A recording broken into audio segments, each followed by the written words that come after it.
Hi. Your exhaustion was never your fault. Being tired, it's not because of something that you did wrong. So today I invite you to have a little bit of self-compassion and take a few deep breaths because you didn't do anything wrong, because we're going to talk about burnout recovery.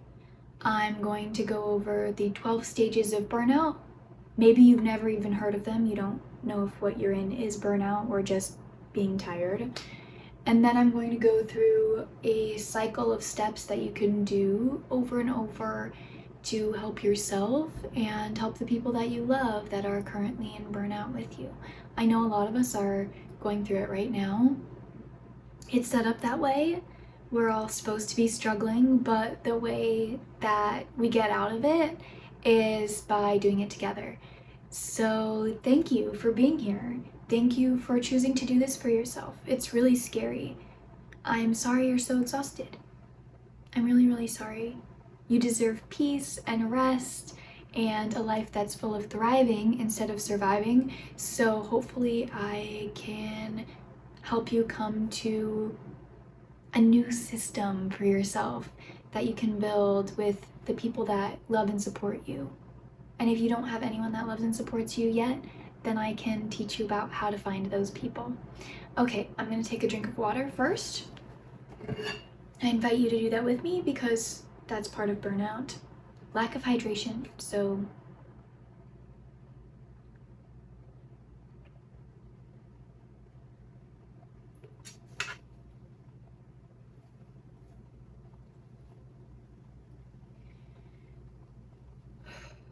okay. Hi, my name is Brenna. I am the artist and the disabled person behind Curious Little Frog. I'm currently in low-level burnout. A lot of my friends are in burnout. You're in burnout, probably, if you clicked on this video, and we are working through it together. There is no reason that you have to go through burnout alone.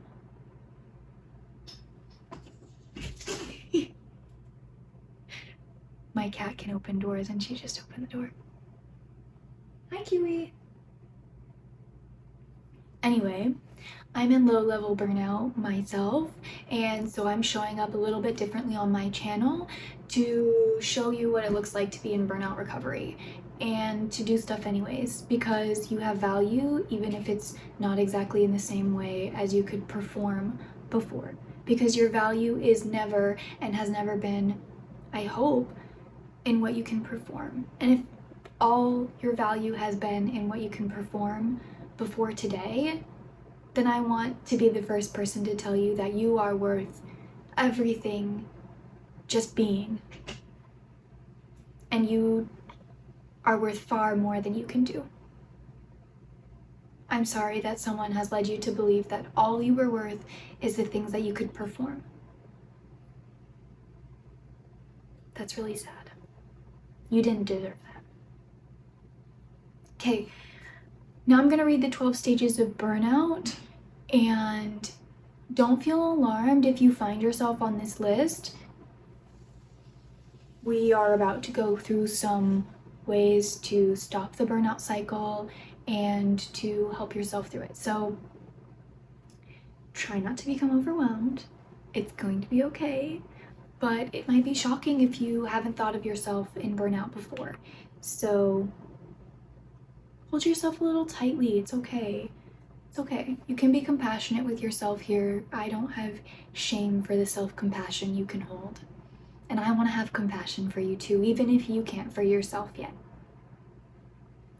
Okay, the 12 stages of burnout. I don't know if you can see it on there, but I could put it on the screen maybe. The 12 stages of burnout. She's opening more doors. Stage 1. You feel there is a strong need to prove yourself. Stage 2. You keep working harder and harder to achieve this. Stage 3. You begin to neglect your own needs more. Stage 4. You are conflicted and blame others or the situation. Stage 5. You change your values to focus on work more. Stage 6. You deny the problems that arise due to work stress. Stage 7. You withdraw from social life and your family as well. Stage 8. Your behavior changes, which upsets your loved ones. Stage 9. Depersonalization happens. You do not feel like yourself. Stage 10. You feel empty and numb. Substance abuse can occur. Stage 11. You feel depressed, lost, and completely exhausted. And then in stage 12, you mentally and physically collapse into full burnout.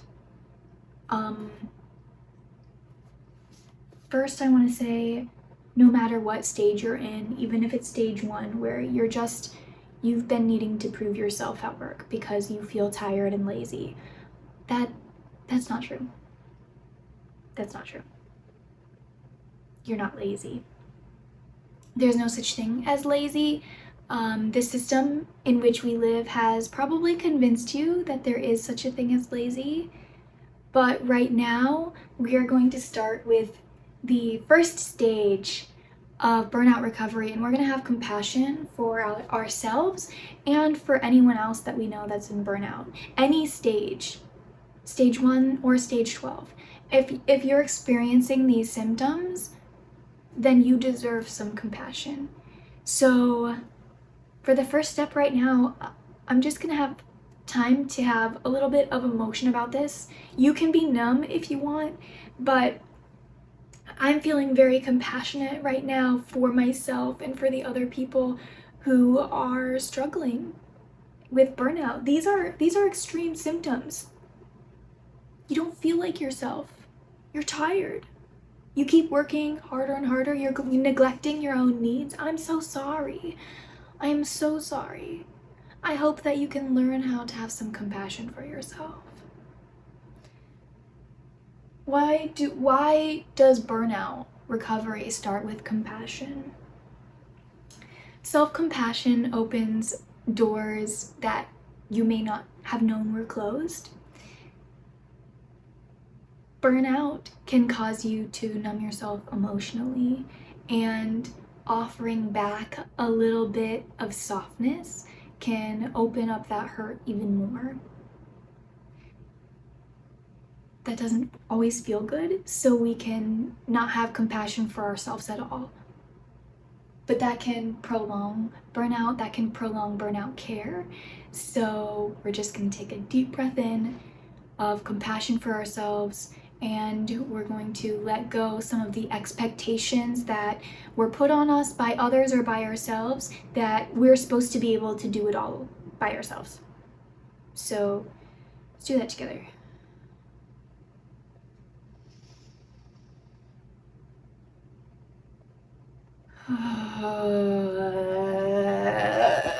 Yuck! Those expectations, they tasted disgusting. Sorry. I felt them. I felt them all. I've been putting them on myself too. So I don't blame you. I don't blame any of us. That's the point. We're having compassion right now. We're having compassion for the people around you who are in burnout. We're having compassion for your parents who you said you weren't going to be like them, that you're going to do something else, and now you feel yourself following the same patterns as them because you're living in the same system as them. I'm grateful you're here. Step 2. Man, cute-wee. Step 2. Notice. You've allowed your heart to feel everything that you're actually feeling right now. That weight, you don't have to take it off yet. You just have to notice how much you're carrying. You have a lot of demands on you right now. You have to take care of this piece of machinery that we call a body, It takes a lot of care every single day to take care of one body, and you might be taking care of yours and other people's and children's and people at work.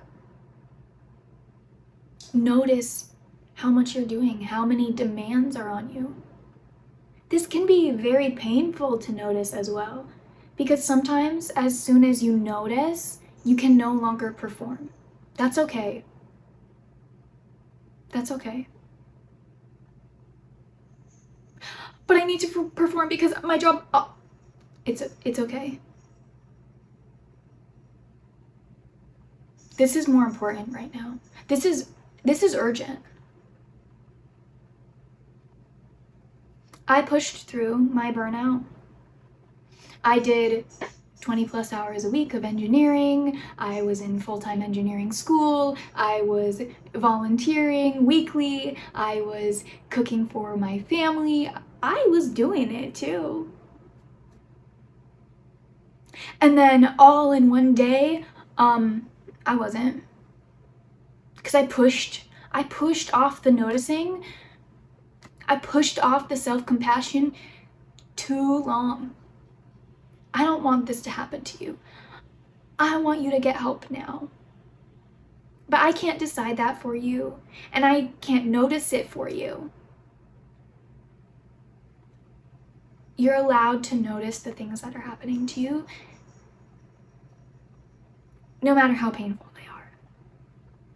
I'm sorry if it's painful to notice how much you've been carrying. I am so proud of you for all that you have been carrying.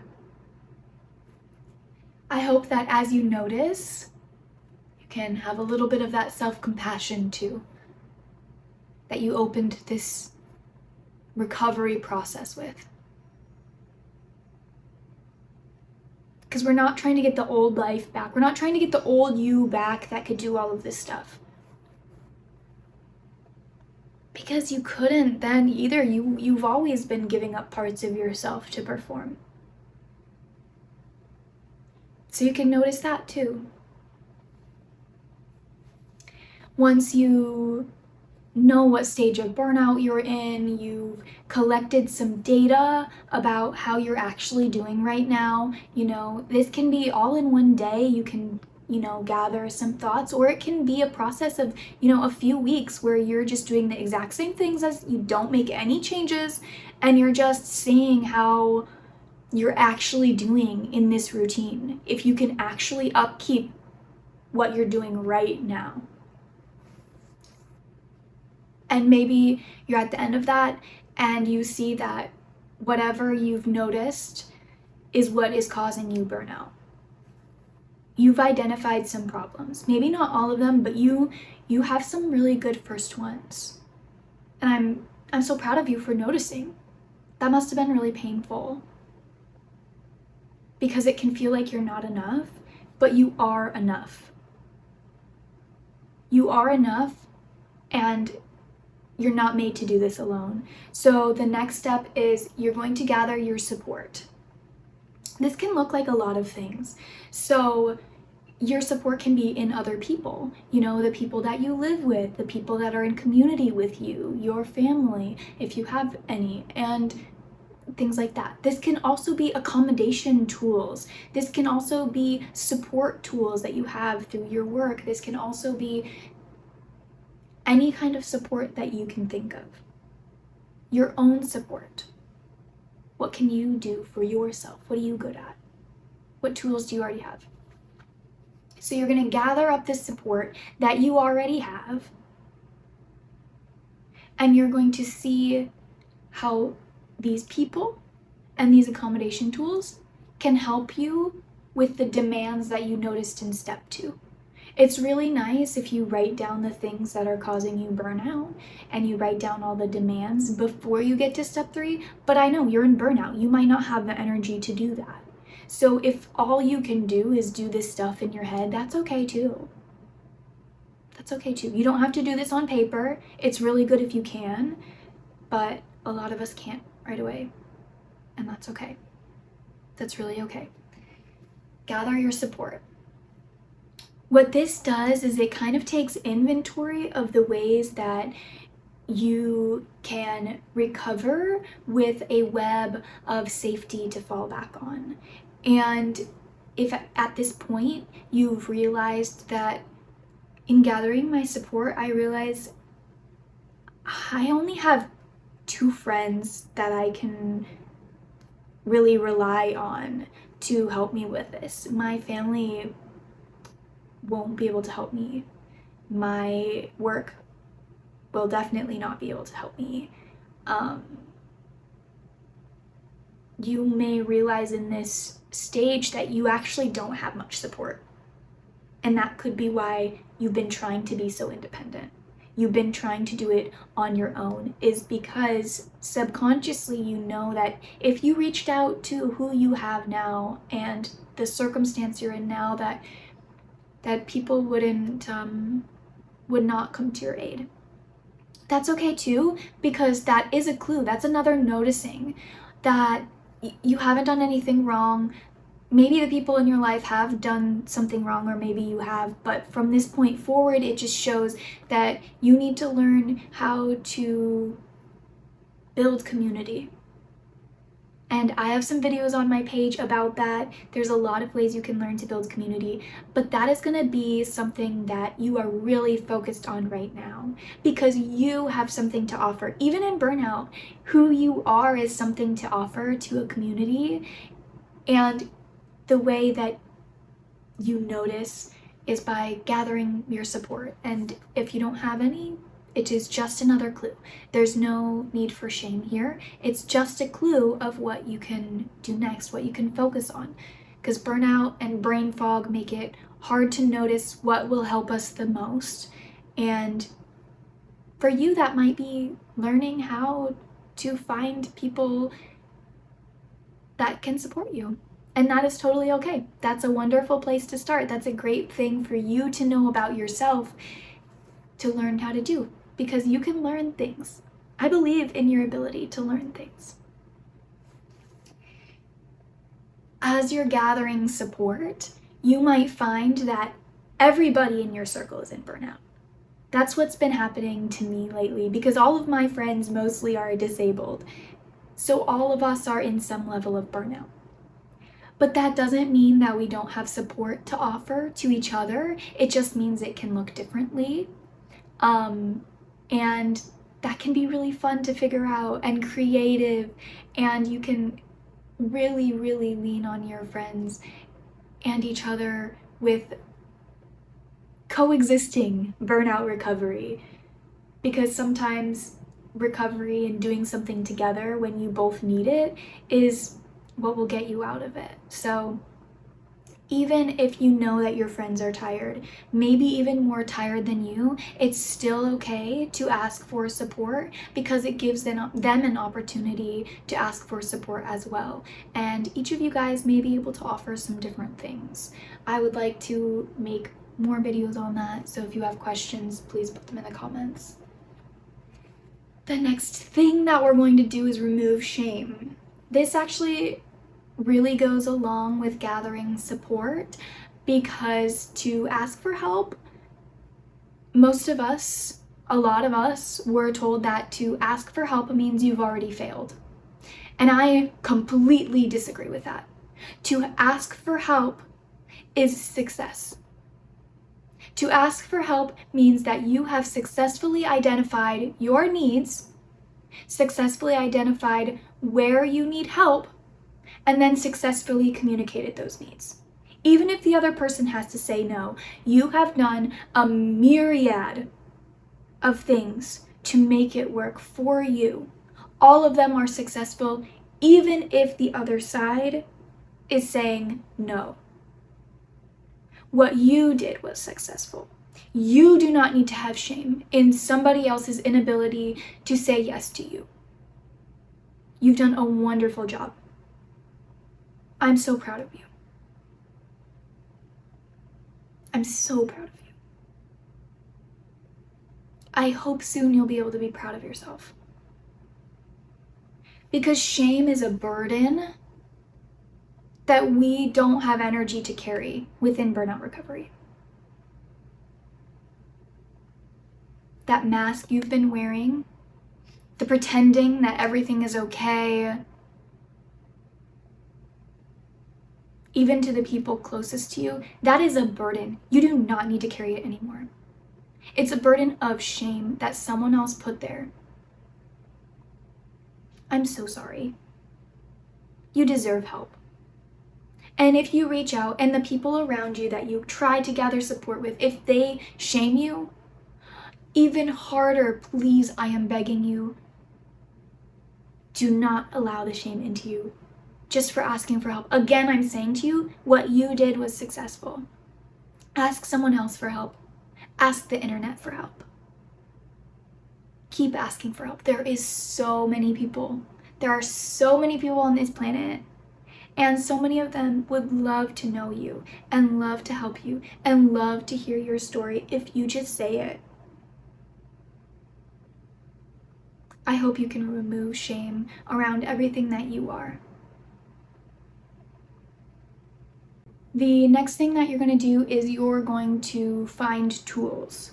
You've gathered your support, you know what you have, you know what you can be offered, you've removed the shame around your situation, you're able to look at the facts, you're able to see the places that you're still lacking, and this is where you're going to have some tools, accommodation tools. So something that I found that I still needed to do was I still needed to put out videos. But my standards for myself were really high. So a tool that I have for this is removing the shame and bringing it down to the bare minimum. I am still releasing videos, but I'm doing it in a way that takes the least amount of energy for me so I can keep my energy for my burnout recovery. That means sometimes I'm in my pajamas now when I'm filming. That means I didn't shower before this because it would have taken too much energy. And that is just how I'm going to have to show up to work today. Some days you're going to have to show up to work with greasy hair and no makeup, or, you know, the same clothes that you wore yesterday. That's okay. That's a tool. That's you removing shame. A tool that I have is energy conservation and pacing. I know how to do that really well. That's one of my tools in my toolbook. You have tools in your toolbook.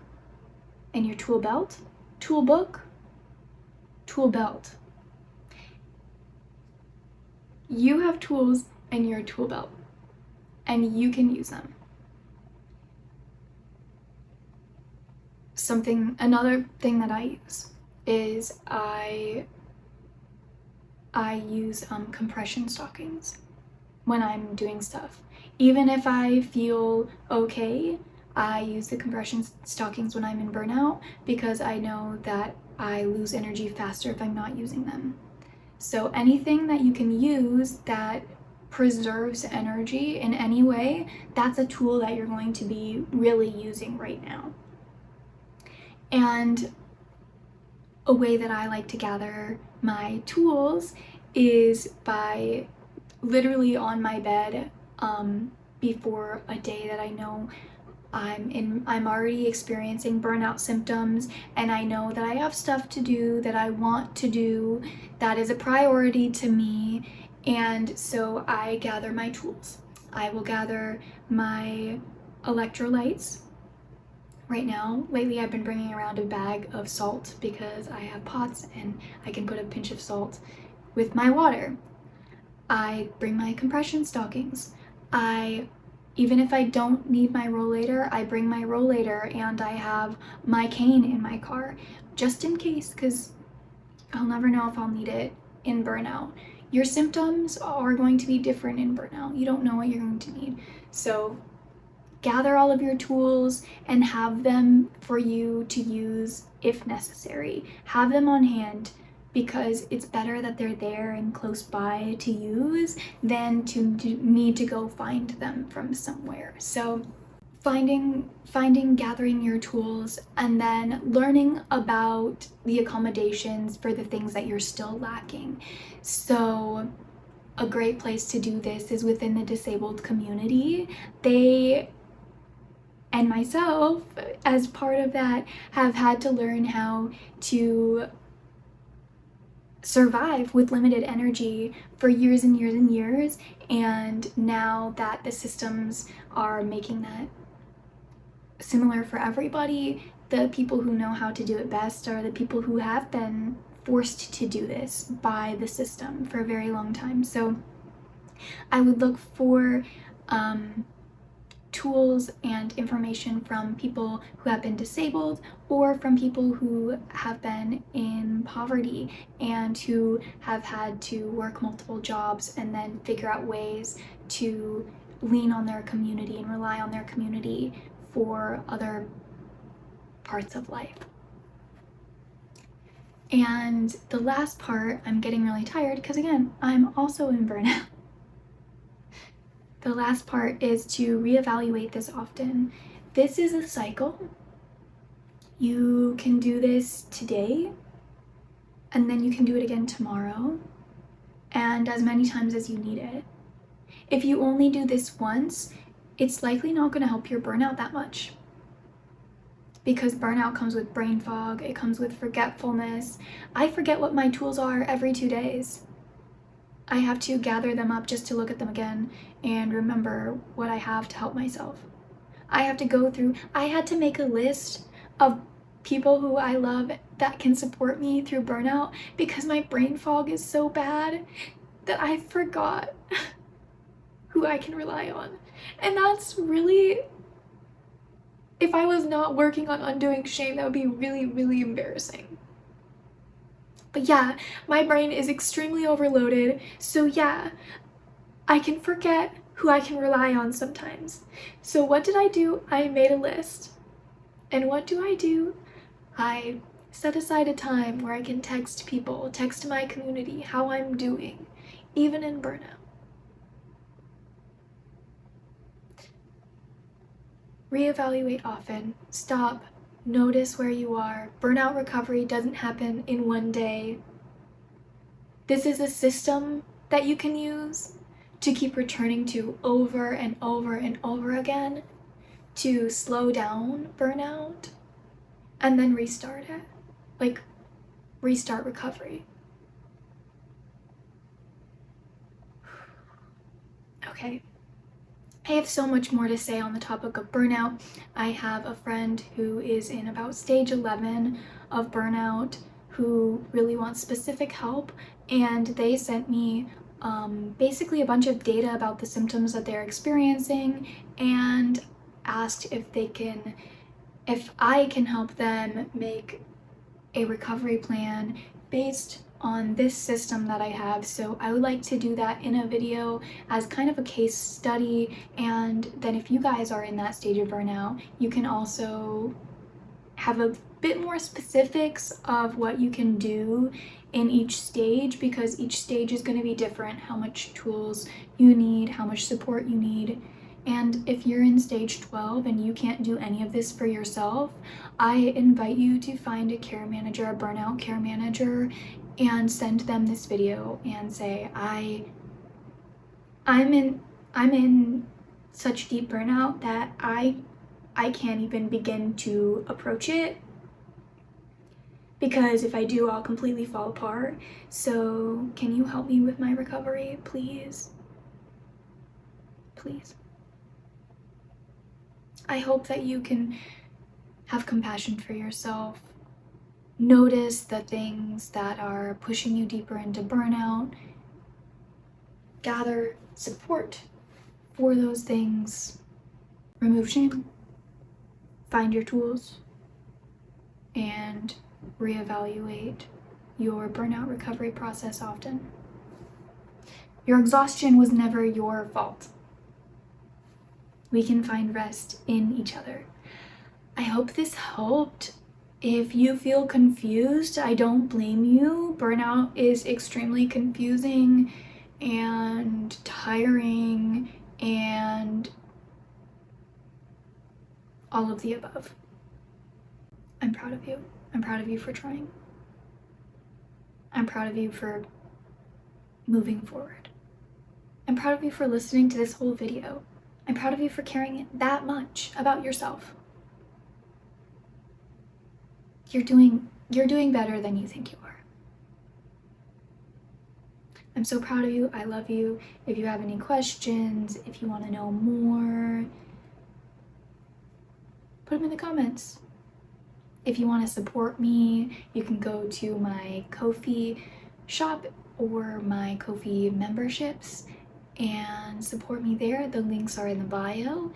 So thank you for hanging out. Thank you for listening. I'm proud of you. Have a wonderful rest of your day.